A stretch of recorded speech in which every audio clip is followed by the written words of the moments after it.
Taking another deep inhale, stretching a little bit further, and then exhaling back to center.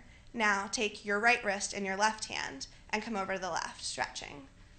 Inhale here, exhale. One more deep inhale, stretch a little bit further on the exhale and come back to center. Now we're just going to do a couple more. Inhale up, stretch, stretch, stretch, give a little bit of a back bend.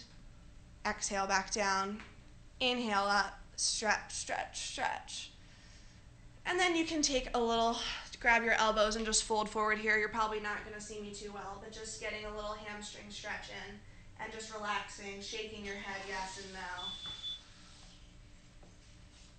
And then coming back up. All right. Well, now that we're a little bit stretched out, we can start talking about healthy eating. And so I know that there's so much information out there, and we talked last week really in depth about sugar, and that's going to play actually in a half hour. You all will be able to listen to that again if you missed out. But today I just want to talk about some simple things that you can do to improve your diet. So as you might know, processed foods have become the enemy, and that we should try to eat whole foods like fruit, vegetables, protein, things that come in their natural form.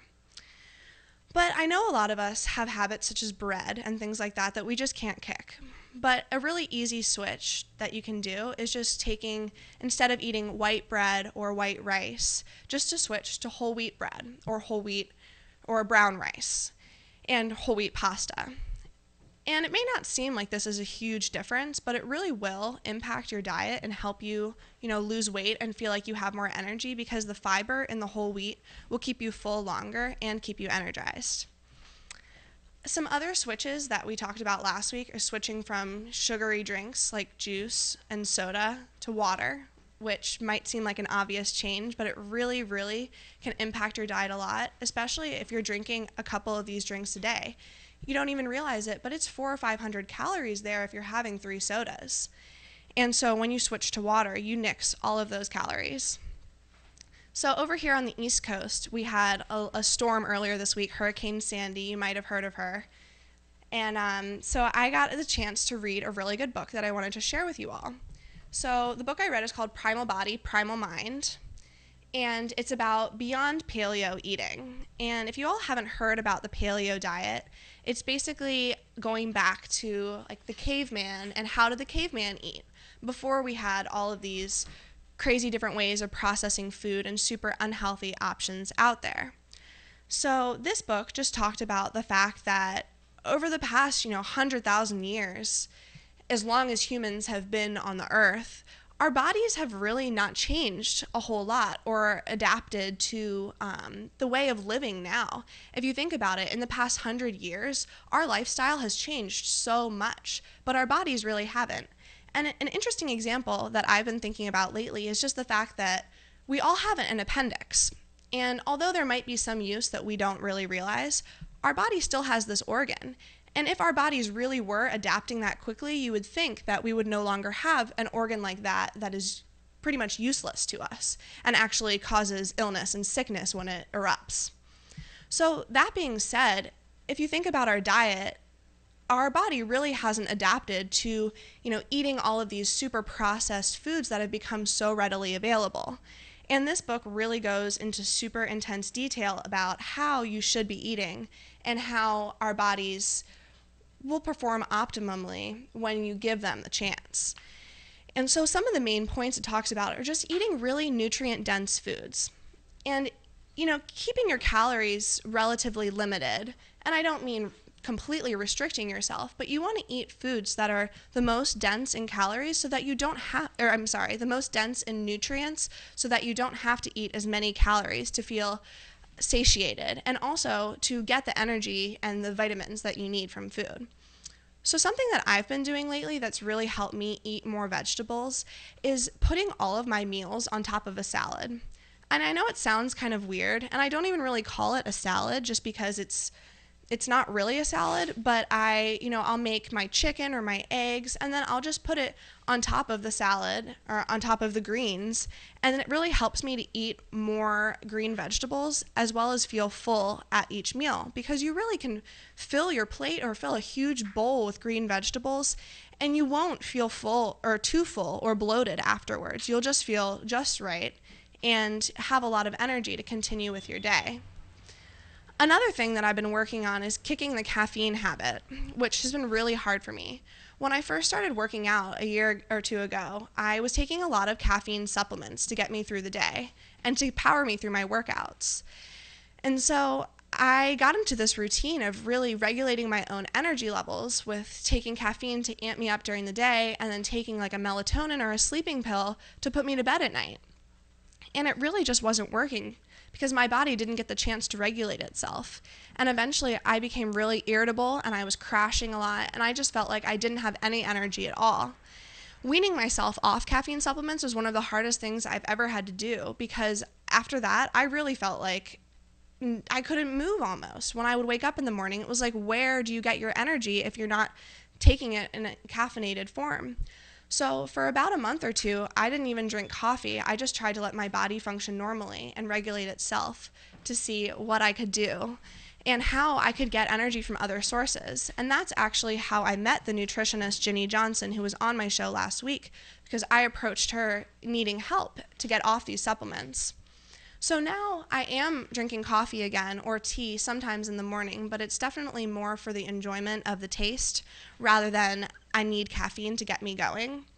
And so that's something that I really challenge you all to think about, because sometimes caffeine is just, it can really screw with our systems.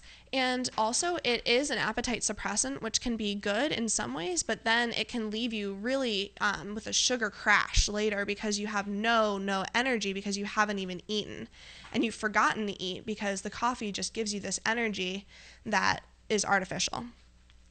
So that being said, I would really just encourage you to think about your caffeine habits and just how many colas or coffees that you're drinking a day, because sometimes we don't even notice. Something else I wanted to talk about is just reading labels, because I know that labels can be super confusing. And last week we talked about kind of skipping the nutrition facts and going straight to the ingredient list. But I know that a lot of us really just are hung up on these numbers that are on the nutrition facts, and we kind of want to know what to look for. So for me, when I'm looking at the nutrition facts, I don't really care about the fat, because fat is good for us, and fat is what helps us burn fat and gives us energy. But the things that I do want to stay away from are trans fats, because these are man-made fats. When fat becomes processed, it becomes trans fat. I also try to avoid sugar, and I look for things with less than 10 grams of sugar most of the time. And even things with less than 10 grams of sugar can have added sugar, which can be bad, but at least you know that they're not in super high concentrations here. I do try to watch my calories, just because I have a certain amount that I can eat without gaining weight, and I like to stay under that amount. But and also sodium can really sneak up on you with processed foods. Even things just like deli meat that you might think are healthy, they are loaded with sodium and can make you really bloated. And the things that I do try to look for more of are more protein and definitely more fiber, and then of course your vitamins that you might want to look out for. And that being said, when you look at the ingredient list, even if you don't necessarily want to read through every single ingredient, the less ingredients that an item has, the better. And really, if it has only 4 or 5 ingredients, that's great. So even, I was craving something sweet the other day, and I looked at this Haagen-Dazs ice cream that I found in the freezer at my parents' house. And I was thinking to myself, how bad is this? And then I realized it really only had 4 ingredients. It had, milk, cream, sugar, and vanilla. If you're going to have something sweet, it might as well be real. And so I had a couple of bites of that, and it was very satisfying. So I'm not encouraging you to completely restrict yourself and not have anything good. I think that dark chocolate and treating yourself here and there will keep you sane and help you live a balanced life. Speaking of balance, another thing that I've realized when it comes to eating is that keeping myself stress-free and managing my time well makes me eat healthier. I've also noticed that around midterms and finals, I tend to gain a few pounds. And I think that this is because when I'm stressed out, I turn to food, because this is almost a natural human reaction in the world that we live in, that when you're stressed out, you just want to eat something to make yourself feel better. Even this morning, I was super rushed and stressed because my brother is getting married this weekend, and I'm really crunched for time. I'm taking 6 classes.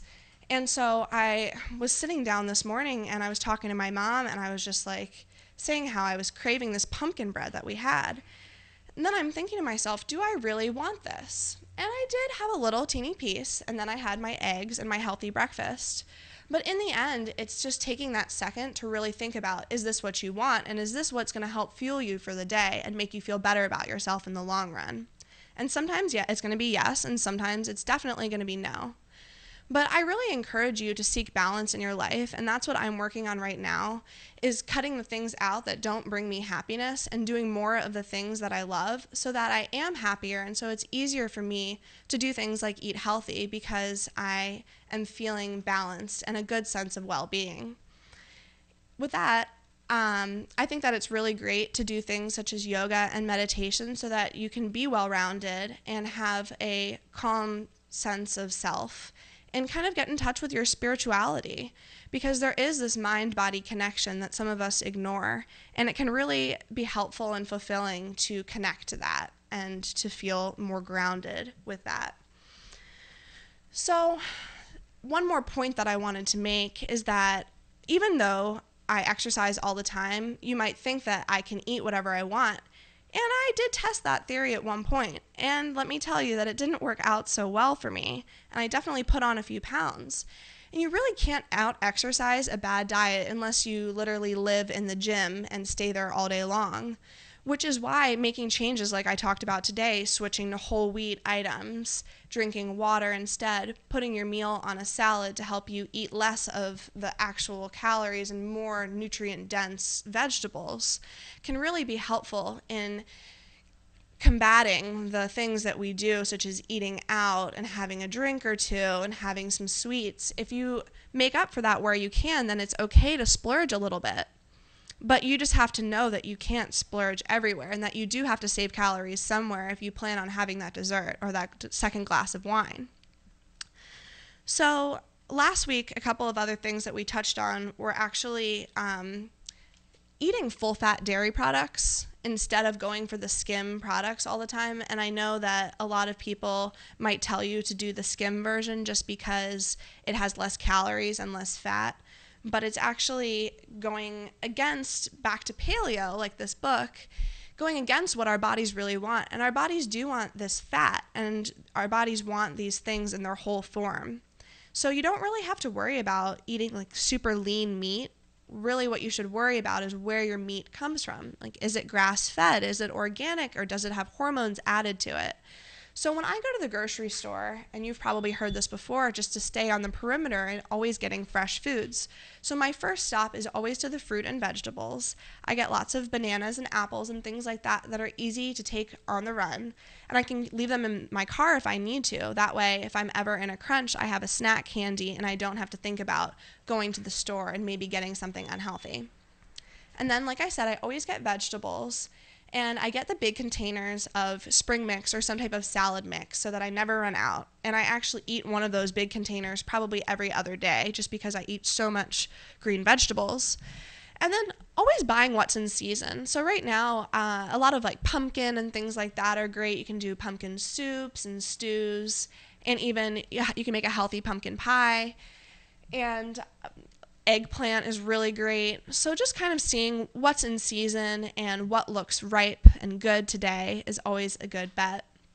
I love avocados for their healthy fat, and they're also really filling. And I've been trying to limit the amount of dairy I eat just because my body doesn't really like dairy, but I love cheese. So instead of putting cheese on my salad, I put avocado because it's really creamy and is almost a perfect substitution and is actually a lot healthier for you in the long run. I have to say that I love bacon. And I don't think that there's anything wrong with eating bacon, but when you buy it, look for the nitrate-free and preservative-free kind. That way you're getting the best quality and you're not getting all of these added chemicals that can be really harmful to your health. And I totally believe in eating what you love and eating what your body loves. So if that means eating bacon a couple times a week, then I say go for it. But like I said, make sure that it's coming from the right place, which is true for a lot of things. I also love ground bison or buffalo meat because there are never any hormones or antibiotics added to this because it's not mass produced like cow is or beef. And a lot of stores, even like Harris Teeter, carry this stuff now. And so it's really easy to find. You don't always have to go to Whole Foods or Mom's Organic Market or Yes Organic Market to find ground buffalo or bison meat. But, and then a couple other things. I do really like oatmeal for breakfast on days like today when it's super cool out and you just want something warm and comforting. And so in my oatmeal, I'll add things like sliced almonds or dried fruit to give it a little bit of flavor and some honey if I need some sweetness, as well as cinnamon. And you can even mix some egg whites into your oatmeal for added protein if you want. A couple of other good breakfast options. I always love eggs, which are very easy, as you probably know, and take really little effort to prepare. And I also, for breakfast, have been making quinoa and in its different forms. So if you make quinoa, you can put some egg whites in it, dice up some different vegetables, and then you put it in the oven for 15 or 20 minutes in little muffin tins, and then you get awesome quinoa bites.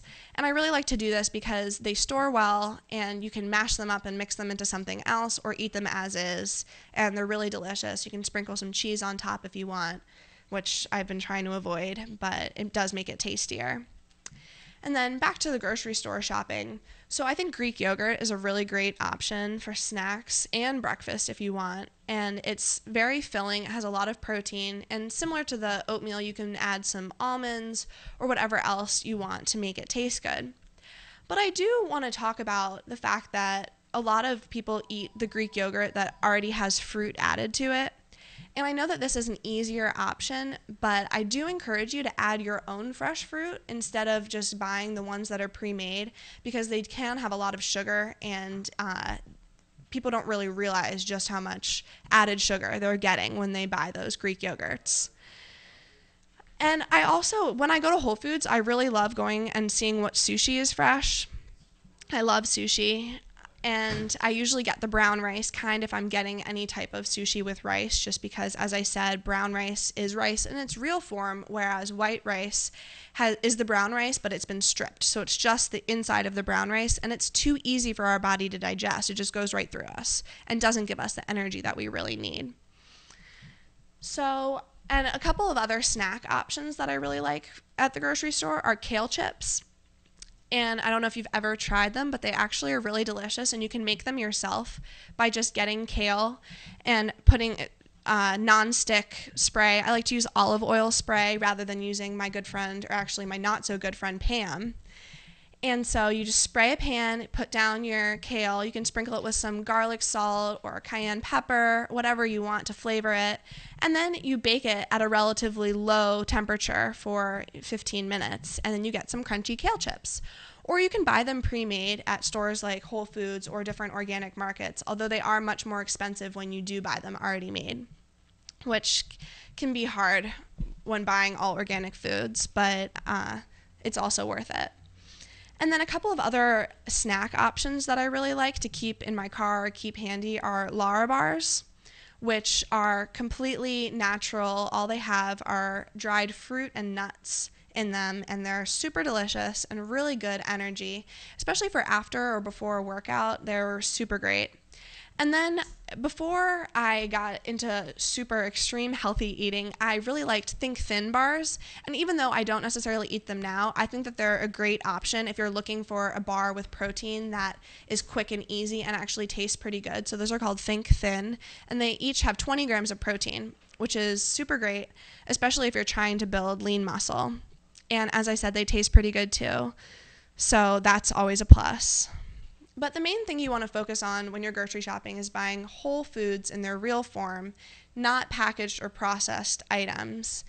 And things like nut butters, a lot of places now have nut butter bars so that you can make your own. So you make your own almond butter or make your own peanut butter. And that way you really know that it's fresh and that you're getting what you want in your product.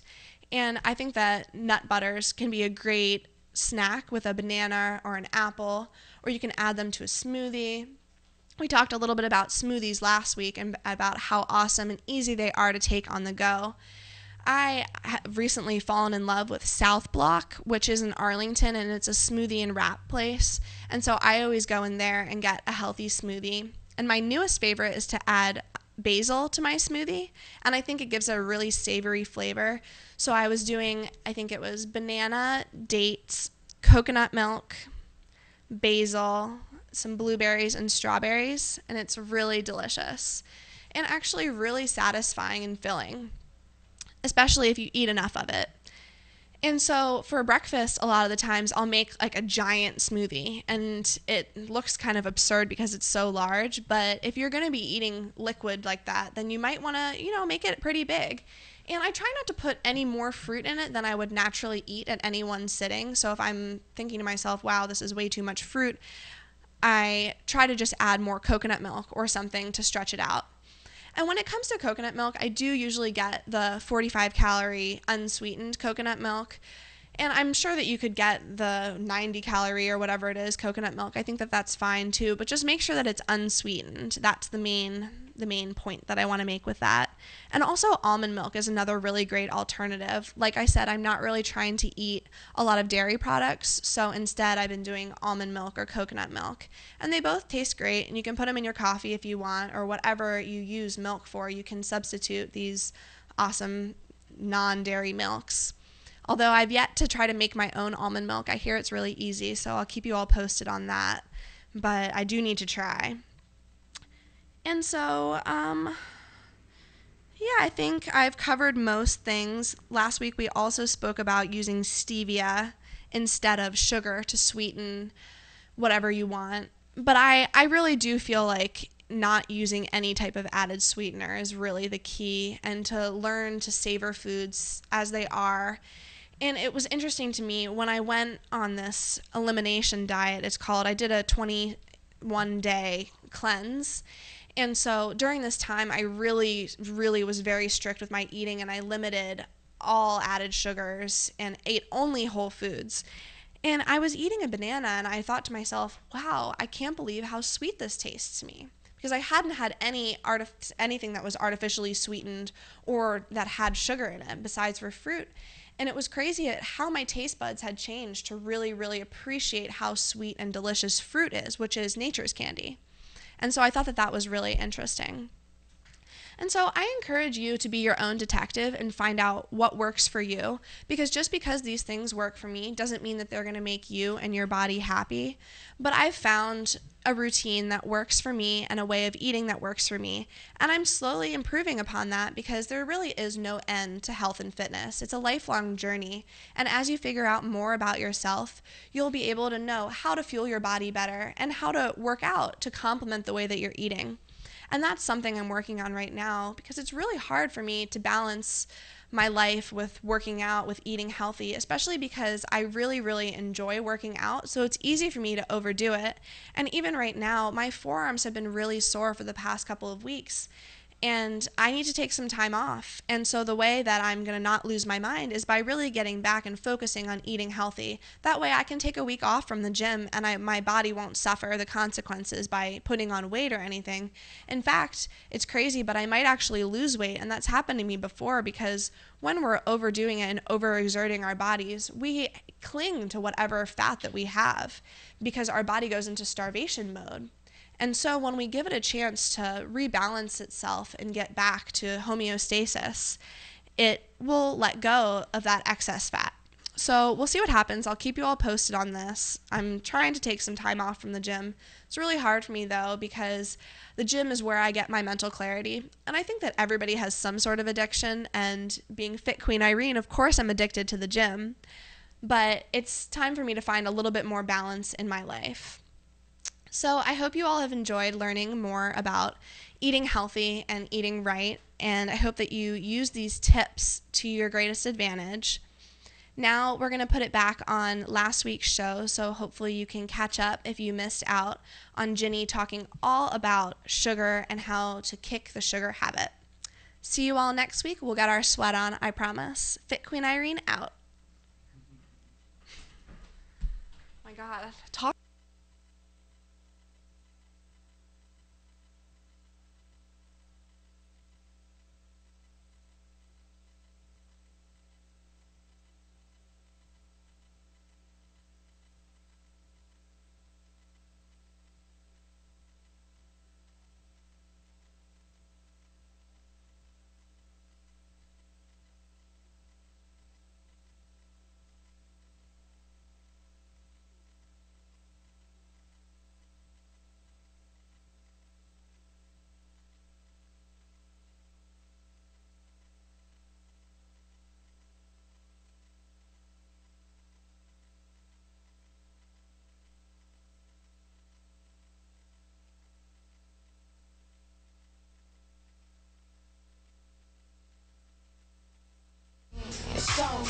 See, when we first met, you really wasn't definite. We be fucking, we be drinking, yeah, we be hella. Everybody.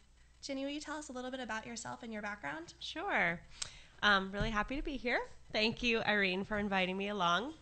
As Irene said, my name is Ginny Johnson. I am a holistic health and nutrition counselor. So that means that unlike your typical registered dietitian or clinical nutritionist, I take a really integrated and comprehensive approach to nutrition and really figuring out how we can best support our body's natural ability to heal itself by itself.